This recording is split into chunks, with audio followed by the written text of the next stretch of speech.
Europe America মডেলটা দেখেন, সেখানে কি হয়, সেখানে কিন্তু যখন একটি প্রফেশনাল চাকরি নেয়, প্রথম 5 বছরের মধ্যে সেই সেই ভদ্রলোক বা সেই ভদ্রমহিলা চিন্তা করে যে আমি একটা বাসা কিনবো, because it is an good investment.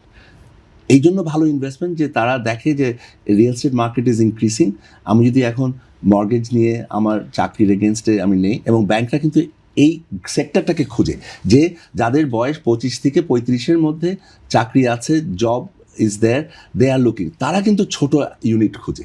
কেন?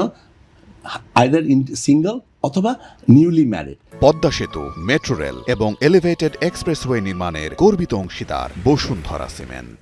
তাদের অত বড় অ্যাপার্টমেন্ট দরকার নেই, তারা খুঁজে very specific areas, urban centres, শহরের ভিতরে হ্যাপেনিং প্লেসেস, আশেপাশে অনেক দোকান, রেস্টুরেন্ট, তাদের লাইফস্টাইলটা ডিফারেন্ট থাকে, তাদের জন্য ছোট ইউনিটস তারা খুঁজে। আমি জাস্ট আপনাকে একটা উদাহরণ দিতে চাচ্ছি যে মানুষের সোশ্যাল ডেভেলপমেন্ট মানে এই যে বাংলাদেশে এই ধরনের ফ্ল্যাট বা ওই ছোট মিনি ফ্ল্যাটগুলো নেই, নেই, খুবই কম বলতে গেলে ওই যে ভাড়া নিতে গেলে দেখা যায় উপরের যে রুফটপের যে ফ্ল্যাট রুমগুলো এক রুম, বাট নরমালি যে ফ্ল্যাট কেনার ক্ষেত্রে ইটস রেয়ার।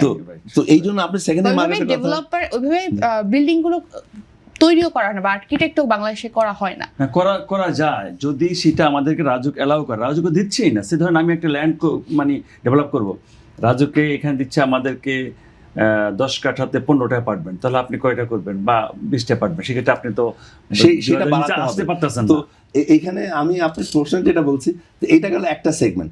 35 থেকে 45 পর্যন্ত মানুষ সংসার করে, ছেলে মেয়ে হয়, অ্যাপার্টমেন্ট বড়, তখন ওরা কি করে, ওই অ্যাপার্টমেন্টটাকে বিক্রি করে দেয়, বিক্রি করে তারা তখন শহরের একটু বাইরে আরবান, তখন ওরা একটু শহরের বাইরে আরেকটু বড় অ্যাপার্টমেন্ট খুঁজে স্কুলের পাশে, যেখানে তারা থাকতে পারবে, যে বাচ্চাদের স্কুল কাছে হবে, এই চিন্তা চলে আসে। আবার মানে ধরেন 50 to 65 পর্যন্ত ওরা আবার ওইটাকেও বিক্রি করে, ছেলেমেয়েরা বড় হয়ে গেছে, সবাই ইউনিভার্সিটি চলে যায়। তো এই যে যেটা বলতে চাচ্ছি, সোশ্যাল ডেভেলপমেন্ট, সোশ্যাল রিকোয়ারমেন্ট, বিদেশে একটা ফ্যামিলি কিন্তু কোনো বাসা কিনে 35 বছর সেখানে থাকে না, তারা কিন্তু কিনে বিক্রি করে, আবার কিনে বিক্রি করে, এবং তারা লাভ করে। এই যে কিনা বিক্রির মধ্যে যে ইনকাম বাড়ছে, এই যে অ্যাপার্টমেন্টের দামটা বাড়ছে, in most cases they make money out of it, তাদের পুঁজিটা বাড়ে। তো এই জিনিসগুলি, আর ফোর্স সেভিংও হয়, যে পেমেন্টগুলি করছে ব্যাংকে ওই যে লোন নিয়ে, সেটা কিন্তু কাইন্ড অফ ফোর্স সেভিং। তো এই যে সেভিংটা হচ্ছে ওরা করে।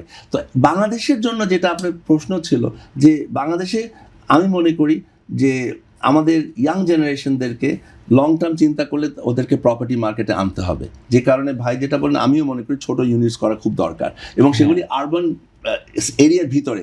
যারা প্রথমে বাসা কিনে তারা চায় যে চাকরি যেখানে হবে তার কাছে থাকবো, হ্যাপনিং হতে হবে, মানে রেস্টুরেন্ট, খাওয়ার জায়গা, ওখানে স্যালনস, মানে তাদের লাইফস্টাইলটা হচ্ছে বন্ধু বান্ধব নিয়ে খাওয়া দাওয়া, এই। তো they have to think about that lifestyle. Suburban lifestyle হবে যখন তাদের বয়স বাড়ে, ওইটা তারা বিক্রি করে দেয় আরেকটা ইয়াং কাপলের কাছে। তো আমি মনে করি যে এই সেক্টরে আপনার এনকারেজমেন্ট করতে গেলে ফাইন্যান্সিং ইজ ইম্পর্টেন্ট, আপনার লোনের সুবিধা করতে হবে, রিসেলের রেজিস্ট্রেশন কস্ট কমিয়ে দিতে হবে। গভর্নমেন্ট কিন্তু এই রিসেল যত হবে তত কিন্তু সরকার ওটা থেকে বেনিফিট পাচ্ছে, সেখান থেকে কিন্তু প্রতিবারই সরকার টাকা পাচ্ছে। তো আমরা সেই রিসেল যেগুলি হবে সেটার রেজিস্ট্রেশন কস্ট কমিয়ে নিয়ে আসেন, লোনের সুবিধা করে দেন, specially for the young generation. কারণ আমি মনে করি যে ইয়াং কাপলস, ইয়াং পিপল বাড়ছে আমাদের, এটা এদের পার্সেন্টেজ কিন্তু এখন ঢাকা শহরে বা বাংলাদেশে is a very large percentage. Huge amount. হ্যাঁ, হিউজ অ্যামাউন্ট।